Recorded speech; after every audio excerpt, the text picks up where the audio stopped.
adik-adik kita bersatu di dalam doa. Tuhan Yesus yang baik, terima kasih ya Tuhan, karena pada hari ini kami boleh beribadah. Sebentar kami mau dengarkan firman Tuhan. Tuhan, kiranya Engkau memberkati setiap kakak kami yang menyampaikan firman Tuhan, sehingga kami boleh mengerti dan melakukan firman Tuhan di dalam hidup kami. Dalam nama Tuhan Yesus kami berdoa dan mengucap syukur. Adik-adik yang sudah berdoa dan mengucap syukur bersama Kak Rahel katakan, Amin.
Adik-adik pernah nggak seperti Kak Tina tadi?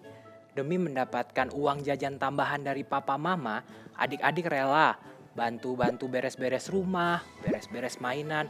Bahkan semuanya diberesin deh demi mendapatkan uang jajan tambahan dari papa mama.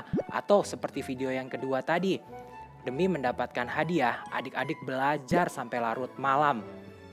Nah, Kak Martin pengen dengar nih, pernah nggak sih adik-adik seperti itu? Oh, pernah. Oke, Kak Martin punya cerita. Ada seorang di Alkitab yang benar-benar memberikan yang terbaik untuk Tuhan. Bukan karena untuk mendapatkan hadiah, melainkan sebagai ucapan syukur dan bukti ketaatan dia kepada Tuhan. Adik-adik mau lihat videonya? Yuk kita tonton yuk. Jesus and the disciples went to the temple area. They watched people drop money into the offering box. The rich people put a lot of money into the box. Then Jesus saw a poor widow. She put 2 small coins into the box. This woman's gift is greater than all the others. Jesus whispered to his disciples. Even though the woman is poor, she gave all the money she had. The rich people gave a lot of money, but they still have plenty left over. Nah, adik-adik, kita tadi udah sama-sama lihat ya videonya ya. Tuhan Yesus memuji si ibu itu yang kasih 2 keping uang. Hebat banget ya adik-adik ya. Padahal kalau kita lihat-lihat, si ibu itu dandanannya beda banget ya sama ibu-ibu yang lainnya, sama orang-orang yang lain di situ. Bajunya penuh dengan tambalan. Terus dia nggak punya suami. Jadi kehidupannya pasti susah banget ya. Buat makan susah, buat minum susah, buat belanja kebutuhan sehari-hari juga pasti susah. Kalau orang lain nih adik-adik, pasti ketika mereka sudah memberikan persembahan, di rumah mereka pasti masih punya tuh banyak uang. Beda banget ya sama si ibu yang satu ini ya. Benar-benar dia cuma punya 2 keping uang itu aja. Itu harta yang dia miliki, yang paling berharga yang dia miliki.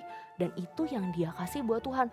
Dan kalau dia udah kasih 2 keping uang itu, Kak Tina gak tahu deh, kira-kira si ibu masih bisa beli makanan, beli minuman gak ya? Kayaknya sih gak bisa. Coba nih ya adik-adik di rumah, kita sama-sama bayangin nih ya, kalau kita ada di posisi si ibu. Ketika kita cuma punya ini baju, terus kita ada minyak, piring, dan 2 keping uang. Menurut adik-adik nih, yang mana di antara keempat barang ini yang paling berharga? Apakah baju, minyak, piring, atau mungkin 2 keping uang? Yang mana menurut adik-adik? Pastinya yang paling berharga yang ini ya, 2 keping uang.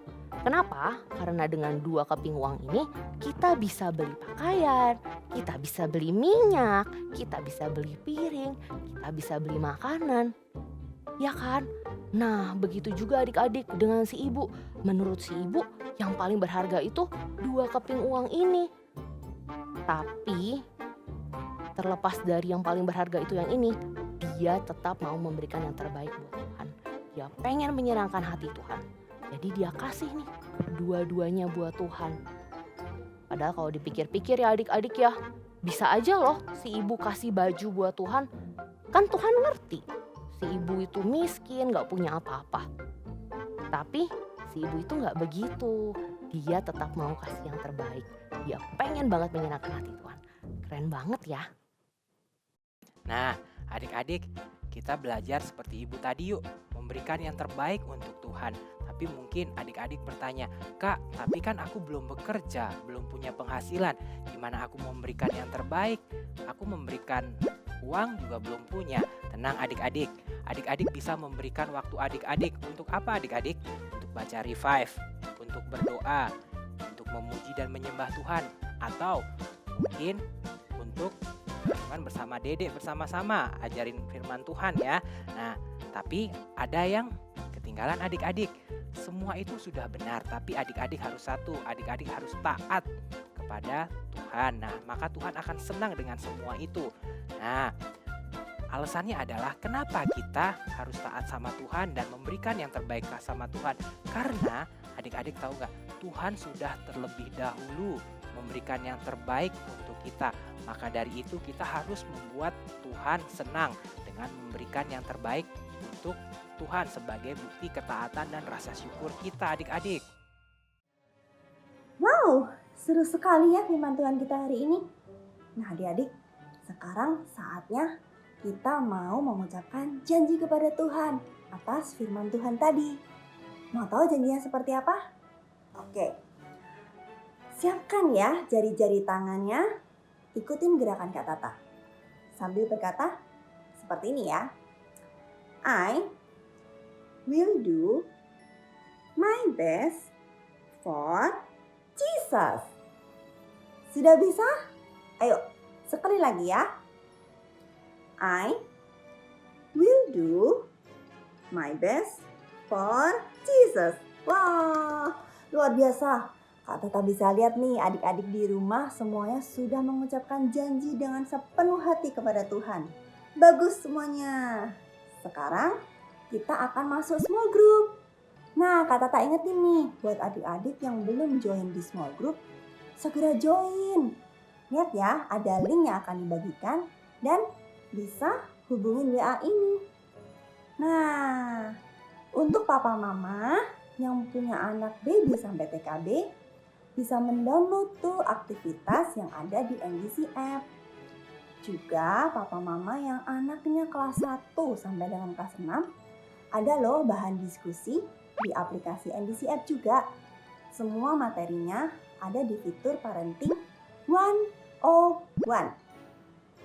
Oke, nggak berasa semua udah selesai firman Tuhan sudah disampaikan. Satu lagi hal, Kak Tata mau ajak adik-adik semua ikutin Kak Tata menghafal ayat. Ayat kita hari ini diambil dari Roma 12 ayat 1b. Ada gerakannya, yuk ikutin Kak Tata ya. Persembahkanlah tubuhmu sebagai persembahan yang hidup, yang kudus, dan yang berkenan kepada Allah. Itulah ibadahmu yang sejati. Wah, luar biasa. Hafalin ya ayatnya, supaya kita lebih mantap lagi, lebih luar biasa lagi sebagai pelaku firman. Yuk kita berdoa sama-sama adik-adik. Ikutin Kak Tata berdoa ya.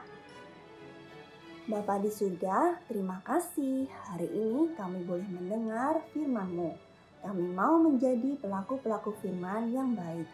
Tolong kami Roh Kudus, agar kami selalu mempersembahkan tubuh kami menjadi persembahan yang hidup, yang kudus, dan yang berkenan senantiasa bagi Allah. Biarlah nama-Mu semakin dipermuliakan melalui kami. Berkati keluarga kami, berkati juga seluruh kesehatan di dalam keluarga kami. Terima kasih Tuhan Yesus, di dalam nama-Mu kami berdoa. Haleluya. Amin. Sampai jumpa lagi adik-adik minggu depan. Bye-bye. God bless you. Berikut cara mengakses Parenting 101 yang ada di dalam aplikasi NDC Ministry. Pilih icon All menu di sebelah kanan deretan icon pada layar Anda. Pada kategori media, klik icon Parenting 101. Pada halaman utama Parenting 101, Anda akan menemukan tips parenting untuk bulan ini. Klik tombol play untuk mendengarkan tips parenting dalam format audio, dan Anda dapat scroll ke bawah untuk membaca artikel tips parenting dengan lebih lengkap. Pilihlah Parenting Ideas for Babies and Kindergarten bagi Anda yang memiliki anak hingga usia 5 tahun. Untuk mendapatkan parenting guide serta art and craft tentang pengajaran di NDC Kids minggu ini yang telah disesuaikan dengan usia anak Anda. Anda dapat mengunduhnya dan mengulanginya kepada anak Anda di rumah. Pilihlah Parenting Tips for Primary School bagi Anda yang memiliki anak usia sekolah kelas 1 sampai 6 SD. Tersedia materi menarik yang dapat diunduh serta bahan diskusi untuk pengajaran di dalam NDC Kids minggu ini. Parenting 101 juga memberikan ide-ide aktivitas praktis yang dapat Anda lakukan bersama anak Anda di rumah untuk mengaplikasikan firman Tuhan dalam kehidupan sehari-hari. Manfaatkan fitur Parenting 101 untuk membimbing anak-anak Anda bertumbuh dalam kebenaran firman Tuhan. Tuhan Yesus memberkati.